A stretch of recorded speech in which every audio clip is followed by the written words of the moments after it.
વહાલા ભાઈ બહેન, મારું જેકો બે જે પાપલા જાતીય પાપ ને વાસના ભર્યા કૃત્યોલા હૃદય में डोकी थींदो वे उनीला जिन माण्हू घणे महिनत कयईं एतिरे का उन्ही जे पापला पछतावो कराए जे प्रयत्न में माण्हू जेको अहिड़े लोकला शरमाईंदो वे अहिड़े हितेच्छू विषे कुरोक चई सघाजे।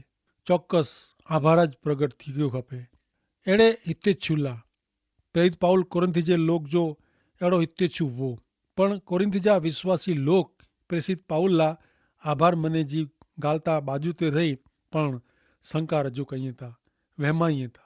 हाणे पाई गया प्रेरित पाउल जो कोरिन्थ शहर जे लोक के लखल बीजो पत्र इन जे 12वें अध्याय जी 21वीं कलमનું पंहिंजो अभ्यास में अॻियां वधारियूं। तो सुणो बीजो कोरिन्थी लोक के लखल संत पाउल जो पत्र तंहिंजो 12मो अध्याय ने 21वीं कलम। मूंखे द्राह आहे कि जॾहिं फरी वार आउं आजी मुलाक़ात गिंदो तॾहिं आजी हाज़िरी में ईश्वर मूंखे सरमाए जहिड़ो कईंदा ने जेको भूतकाल में पाप कीअं आहे ने उन जा जातीय पाप ने वासना जहिड़ा कम जो पछतावो कयो न हुयो उन लाइ मूंखे ॾोखी थियणो खपंदो। मित्र ऐं अॻियां चई वियो हीअं थी कोरिन्थ शहर हिकिड़ो भ्रष्ट ख़राब में ख़राब शहर हो। इन टाइम जा रोमन साम्राज्य जे मेड़ेज देश में उहो पाप जो केंद्र तरीक़े ॼाणीतो शहर हो। अॼु जी दुनिया में बूंदे पाप जो सरवारो करे में अचे एतिरा पाप उहो कोरिन्थ शहर में थींदा हुआ। ज्यां त्यानू लोग हुते पाप करेला थींदा हुआ। उहो सचो आहे कि जिते पाप वधू आहे हुते ईश्वर जी कृपा वधू ने वधू प्रमाण में थिए थी। तंहिं छतां कोरिन्थी शहर जा लोग पाप चालू रखियो हो। स्वस्थ मानव समाज में हीउ हिकिड़ो ख़ासो चित्र न आहे। सची ॻाल्हि आहे न, पाण कोरिन्थी लेखे लखल प्रत जो अभ्यास करी आहियूं तॾहिं आंखे मन में थींदो हूंदो कि कोरिन्थी समाज मंडल कोई ख़ासो समाज मंडल न हो। हा, उहो सचो आहे। कोरिन्थ समाज मंडल जहिड़ो अॼु पण नेरेला पाण मिले थो। धारियो कि प्रभु यीशु ख्रिस्त पंहिंजे समाज मंडल के हेवर जोज आकाश में उचकी गिने त कोर थिए। यीशु ख्रिस्त पृथ्वी पर जी उन्ही जे समाज मंडल में जा सच्चे विश्वासी के मथे उचकी गिने त कोर थिए। पा मनो था कि तंहिं पोइ तेरीं महाविपत्ति जो समय थी वञे। महाविपत्ति जे समय में प्रभु यीशु ख्रिस्त जो समाज मंडल पृथ्वी ते नहीं वे। महाविपत्ति एटले घणे वॾी आफतूं ने मुश्किलियूं। हकीकत में तो यीशु ख्रिस्त जो समाज मंडल अॼु दुनिया में मिठे जहिड़ो कमु करे थो ने दुनिया में अजवारे जहिड़ो आहे ने पवित्र आत्मा अॼु समाज मंडल में निवास करे थो। कोरो अॼु जी दुनिया सुधरे थी फिटे थी। केतिराक लोग चवनि था कि प्रभु यीशु ख्रिस्त जो समाज मंडल दुनिया खे सुधारे सघियो न आहे। कारण 1995 वरे अगाउ वी इन करता पर वधू ख़राब हिते हेवर आहे। ऐं इन भेरो सहमत थियां नथो। ऐं ॼाणा थो कि बीजो तिमोथी के लखल पत्र तंहिंजो 3 अध्याय ने 13वीं कलम में कोर चवनि था सुणो पण बूंढा ने ख़राब माण्हू था वधू ने वधू ख़राब बनदा वेंदा ने ॿिए छेतरींदे उहे पिंड छेतराई वेंदा। पण इन जो अर्थ अहिड़ो नथो थिए कि दुनिया फिटी रही आहे। इन जो अर्थ अहिड़ो थिए थो कि बूंढा ने ख़राब माण्हू वधू ने वधू ख़राब थींदा। ऐं मञा थो कि अहिड़ा माण्हू उन जे जीवन में वधू ख़राब थींदा। पण पोइ ॿई पीढ़ी अचींदी। 1996 वरे अगाउ दुनिया अॼु जी दुनिया करता वधू ख़राब हुई। कारण उन समय में दुनिया जेको पाप कयवे उहो कदाच पाप न थिए अहिड़ो पाप हो। पण यीशु ख्रिस्त ईश्वर पिता वटि मध्यस्थी कईंदे प्रार्थना कयूं कि हे ईश्वर पिता हिन लोक खे माफ़ करियो कारण उहो जेकी करी रहिया आहीं उहो ॼाणे नथा। उहो ईश्वर पुत्र प्रभु यीशु ख्रिस्त के क्रूस ते जड़ी ॾिनो। हेवर जी दुनिया प्रभु यीशु ख्रिस्त जो बहिष्कार करे से उन्ही के जाने फिरी थी क्रूस ते जड़ी रहिया आहीं। सॼी दुनिया में कोई वॾे में वॾो पाप वे त उहो प्रभु यीशु ख्रिस्त जो बहिष्कार करणो उहो आहे, नकार करणो उहो आहे। हर एक पीढ़ी जी दुनिया हिन पाप जी गुनेगार आहे। योहान 16 अध्याय ने 8-9 कलम में प्रभु यीशु ख्रिस्त पिंड चयो कि जॾहिं उहो अचींदो तॾहिं पाप विषे सचो कुरो आहे इन विषे ने सजा विषे दुनिया जे लोक खे ख़ातिरी करे ॾींदा। उहो पाप संबंधी दोषित आहे कारण वो मुते विश्वास रखे न था।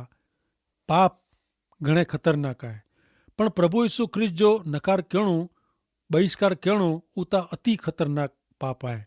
हिन पृथ्वी ते जेको अधम में अधम गुनो करे में आयो वे तो वो 1900 वरे अगाऊ यीशु ख्रिस्त जो खून करे में आयो वो है। अज जी दुनिया एतरी ज भूंडी है, खराब है, एतरी ज पापी थेली है, एतरी ज घातकी ने एतरी ज दुष्ट ने कपटी है। तॾे भी एतरी ज पाके मित्र वो समझी गिने जी जरूर है कि यीशु ख्रिस्त जो समाज मंडल पृथ्वी के कायम रेठाण समझी जवे जो न। प्रभु यीशु जो समाज मंडल पृथ्वी ते मुसाफर जड़ो है ने उनके दुनिया के मुक्ति संदेश देने जो है। सदीअ यीशु ख्रिस्त जे समाज मंडल ला ईश्वर जो उज हेतु है।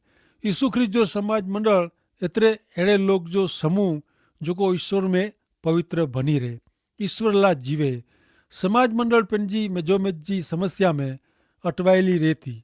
दुनिया के ईश्वर जो संदेश देने में वो केतरी सबल थिए। पाण जड़ा हूणा खपों अड़ा नहीं। वो सच्चो पण स्थिर बनी रहे जे बदले पाके अग्या वधणु खपे। पाउल कुरंथ जी समाज मंडल के लखल पत्र पाके रोमन साम्राज्य जी अति खराब शहर में आवल समाज मंडल ने नजर करेला दिनो आयो ने वो समाज मंडल जी हालत पाके घणे खराब नरेला मिलई। पाला मित्र वो एकड़ो घा जड़ो है। ईश्वर के प्रेम करींदल तरीके, ईश्वर जा बाळक तरीके पाके पांजा आचार विचार लगातार तपस्या करे जी जरूर है। ईश्वर जे द्रा में, ईश्वर जी आधीनता में ने ईश्वर जी पवित्रता में जीवन जीवी ने दुनिया जी हवा पाके लगाए जे बदले पाके दुनिया में खासी असर उपजाए जी जरूर है। भले मित्र हाणे पा नेरियूं तो प्रेरित पाउल कुरिन्थिये के लखल बीजे पत्र जे छेल्ले अध्याय में एतरे के 13वें अध्याय में पा अचों था। हिन छेल्ले अध्याय में पाउल जे प्रेषित पद जी पूर्णाहुति ने सारांश देने में आया ही। अंतिम चेतवनी ने शुभेच्छा। इन शिक्षक नीचे 13वें अध्याय जी पहली कलम में पाउल कोरिन्थ शहर जे विश्वासी के चेता 13मो अध्याय ने पहली कलम में का आऊं ही तैयार आजी मुलाकात गिने वारो अहियां। कोई पण आरोप 2 अथवा 3 साक्षी से साबित थियो खपे। अड़ो शास्त्र में लखल है, अड़ो शास्त्र में लखल है। पाउल अगाऊ जो चे है वो फेरी थी याद कराए तो। पाउल कोरिन्थ शहर में पंहिंजे प्रेषित पद जो कम करेला तैयार वञे वारो आहे। पाउल होते वञे तॾहिं मेड़े व्यवस्थित थियणो खपे। हरेक बाबत तॾहिं खुले प्रकाश में अचे वारी आहे। पाउल प्रभु यीशु ख्रिस्त जे प्रेषित तरीके होते कम करे वारो आहे ने पंहिंजी नबराई में यीशु ख्रिस्त जे सामर्थ्य से पंहिंजे प्रेषित पद के साबित करे वारो आहे।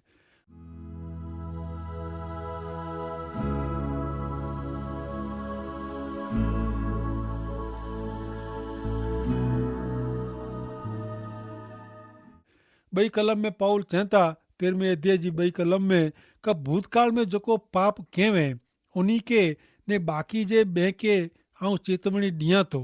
हिन अगाऊ मुझी बई मुलाकात दरमियान पण आऊं चेतवनी दिनी हुई ने फेरी आऊं आनू छेटो अहियां तॾहिं पण चेतवनी दियां तो।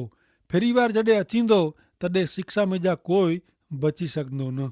पाउल जॾहिं तैयार कोरिन्थ शहर अचींदो तॾहिं पंहिंजे पाप ला पछतावो न करींदल पापी ला ढीलो वलण नहीं रखे।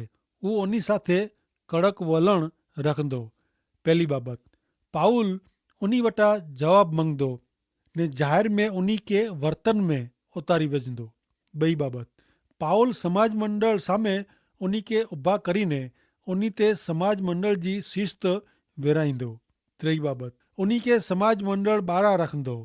पाउल त्रई कलम में उन्हीं के जणाए तो कि ख्रिस्त मुंह मार्फते गाल कही था। इन विषय आके खपे एतरी साबिती आके मिलती। जॾहिं ऊ आ साथे गाल कही था तॾहिं ऊ नबरा नहीं पण आ विचे पंहिंजो बर प्रगट कही था। पाउल हिन लोक वटे नबराई से वियो हो पण ईश्वर जा वचन शक्ति वारा हुआ ने उन्हीं पाप से बीमार थयल शहर में उन्हीं जो जीवन परिवर्तन क्यों हो। बीजो कुरिन्थी 13मो अध्याय ने 4 कलम। कारण जेकी यीशु के क्रूस ते निर्बलता में मारी वेजे में आया तो पण ईश्वर जे सामर्थ्य शक्ति से ऊ जीवे था ने ई उन्हीं वारे जी असी पण नबरा आहियूं पण आंजे लाभ ला ईश्वर जे बर से असी उन्हीं बेरा जीरा रहंदासीं। संत पाउल चवंदा कि यीशु ख्रिस्त के क्रूस ते निर्बलता में मारी वेझे आया। ईश्वर जी निर्बलता प्रदर्शित थीणी खपे। पांखे विचित्र लगे ईश्वर के वरी निर्बलता वे ही नबराई खरेखर कुरो आहे। हिते निर्बलता एतिरे त्याग बलिदान अहिड़ो अर्थ आहे। मुंहिंजा मित्र, यीशु ख्रिस्त क्रूस ते मराया उहो ईश्वर जो बलिदान हो ने पोइ ईश्वर जे सामर्थ्य से शक्ति से यीशु ख्रिस्त सजीवन कराया। हाणे पाउल घणे अगत्य जी ॻाल्हि करे थो। इनमें अहिड़ी तपास आहे जेको हरेक विश्वासी खे पिंडला नियमित रीते कहिड़ी खपे। अहिड़ी रीत आहे 5वीं कलम नेरियो 13मों अध्याय कलम 5 ऐं विश्वास से जीवो ताक न इन जी तपास ने न्याय ऐं जातेज कर्यो। जो ऐं पूरी रीते निष्फળ व्या नवो त कोरो आंखे चौक्कस ख़बर आहे कि यीशु ख्रिस्त आमे आहे। इनमें विश्वासी जी स्वेच्छा सलामती का पसंदगी जी ॻाल्हि न आहे। संत पाउल चवनि था कि पां यीशु ख्रिस्त पर जे विश्वास में स्थिर आहियूं कि न इन जी जात तपास करिणी खपे। पां हिन मुद्दे खे नज़र अंदाज करी सघो न। आउं मञा थो कि वरे में बनी सघे एतिरी वार पांखे पंहिंजी अहिड़ी तपास करिणी खपे। हरेक विश्वासी खे यीशु ख्रिस्त पर जे पंहिंजे विश्वास जी नियमित रीते तपास करिणी ज खपे। जी पांखे शरीर रीते तपास कराए जी ज़रूरु वेती पंहिंजी आत्मिक रीते पण तपास थियणी खपे। पंहिंजे जीवन में यीशु ख्रिस्त जी हाज़िरी ने पराक्रम लाइ पांखे जागृत रीते आशा रखी खपे। तॾहिं ज पां ॼाणी सघूं कि पां सचा विश्वासी आहियूं कि बनावटी कयूं था। ईश्वर जी वधू ने वधू नज़दीक वञण जो ज पां प्रयत्न न कयूं त वधू ने वधू छिटा हलिया वेंदासीं। 6 कलम में प्रसिद्ध पाउल कोरिन्थ शहर जे विश्वासीअ खे चवनि था 13वें अध्याय जी 6 कलम में कि मुंहिंजो भरोसो आहे कि असीं निष्फળ विया न आहियूं। इन जी आंखे ख़बर पवंदी। पाउल पंहिंजी तपास कीअं ने हू ॼाणे थो कि पिंड यीशु ख्रिस्त पर जे विश्वास में मज़बूत आहे। 7वीं कलम में कोर चवनि था असीं ईश्वर खे विनंती कयूं था कि ऐं कीअं खोटो न करियो एतिरे लाइ न कि असीं सफल थिया आहियूं अहिड़ो वताए सघाजे पण जकी असीं निष्फળ विया वो अहिड़ो लॻंदो वे त पण ऐं ख़ासो ज करियो। पाउल अचे थो कि हू सचा विश्वासी बनी रहे। 8वीं कलम में चवनि था कि सत्य विरुद्ध न पण इन जे पक्ष में असीं कीअं करी सघूं। हिते हिकिड़ो महान सत्य आहे जेको नोंदे जहिड़ो आहे। मुंहिंजा मित्र, सत्य विरुद्ध कोई कीअं करी सघे थी न। हिन कारणे ज ईश्वर जे वचन साथे जेको सहमत थिए नथा अहिड़े लोक लाइ आऊं चिंता कयां नथो। हू सत्य विरुद्ध कीअं करी सघिया न। ईश्वर जा वचन प्रगट थिए उहो घणे ज़रूरी आहे। इन जो बचाव करे जे समय विञाइणो ज़रूरी न आहे। 9वीं कलम में पाउल चवनि था बीजो कुरिन्थी खे पत्र 13मों अध्याय ने 9वीं कलम में कि जॾहिं असीं नबरा ने ऐं बरूका आयो तॾहिं असीं ख़ुश में आहियूं ऐं संपूर्ण थियो अहिड़ी असांजी प्रार्थना आहे। ऐं संपूर्ण थियो अहिड़ी असांजी प्रार्थना आहे। इन जो अर्थ पां सम्झूं था अहिड़ो पूरे पूरा संपूर्ण अहिड़ो नथो थिए। इन जो अर्थ थिए पुख्त परिपक्व। पाउल इच्छे थो कि कुरिन्थ जा विश्वासी परिपक्व सच्चा ने पूरा विश्वासी बने। पाउल इच्छे थो कि हू यीशु ख्रिस्त जे ज्ञान में ने यीशु ख्रिस्त जी कृपा में वधे। 10वीं कलम में पाउल लिखे था 13वें अध्याय जी 10वीं कलम में कि तंहिंला ज आनू छेटो અહીંયા છતાં આऊं ही लिखां थो જેથી जॾहिं आऊं हुते अचां तॾहिं प्रभु जी मूंखे ॾिनल सत्ता जो उपयोग કરીને मूंखे कड़काई से कम करणो न पए। ही सत्ता त आंखे तोड़ेला न पण आंजो विकास करेला आहे। पाउल ख़ुशि आहे कि हू हिन टाइम ते कुरिन्थ जे विश्वासीअ खे लिखी सघे थो। पाउल उन्ही जो विकास करे जे हेतु से लिखे थो न कि उन्ही खे तोड़ी पाड़े जे इरादे से। 11वीं कलम में पाउल इन जे पत्र जे अंत में लिखे था 13वें अध्याय जी 11वीं कलम में कि खासो हाणे अची जा संपूर्ण बनेला प्रयत्न करियो। मुंहिंजी सलाह ध्यान में रखो हिकिड़े ॿिए साथे हिकिड़े मत जा थियो, भेरी वञो, शांति में जीवन गारियो, प्रेम ने शांति में ईश्वर आ भेरा रहंदा। पाउल फरीथी उन्हीं के चए तो कि यीशु ख्रिस्त पर जे आजे विश्वास में ने अधीनता में बचपन जहिड़ा रोजा न, बच्चे जहिड़ा रोजा न, हिकिड़े ॿिए साथे हिकिड़े मत जा थियो, यीशु ख्रिस्त जहिड़ो मन रखो त ज हू शक्य बणंदो, शांति में जीवन वितायो। पां शांति કરી ન શકો પણ શાંત જીવન જીવીતા શકો જ। પ્રેમ ને શાંતિ જા ઈશ્વર આ ભેરા रहंदा। ही हकीकत में बेदरकार बन जा न ऐं हिकला न आयो। 13वें अध्याय 12वीं कलम।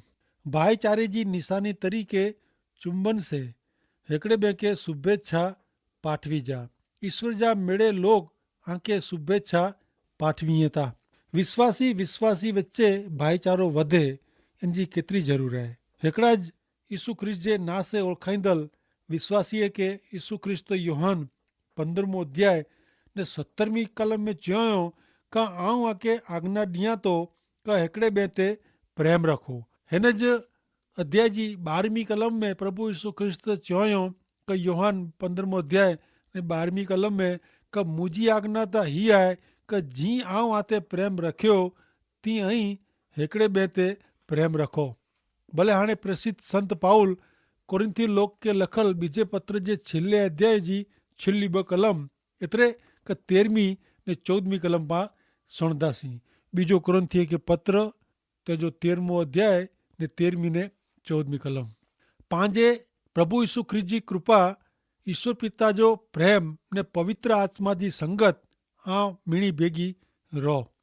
मित्र, त्रिएकी ईश्वर जी ही आशीष पां मिणी लाए जो पां यीशु ख्रिस्त मथे विश्वास करीने यीशु ख्रिस्त जे शरणे आया आहियूं तो यीशु ख्रिस्त जी कृपा, ईश्वर पिता जो प्रेम ने पवित्र आत्मा जी संगत इननू वधारे पांखे ॿियो कोड़ो खपे मित्र।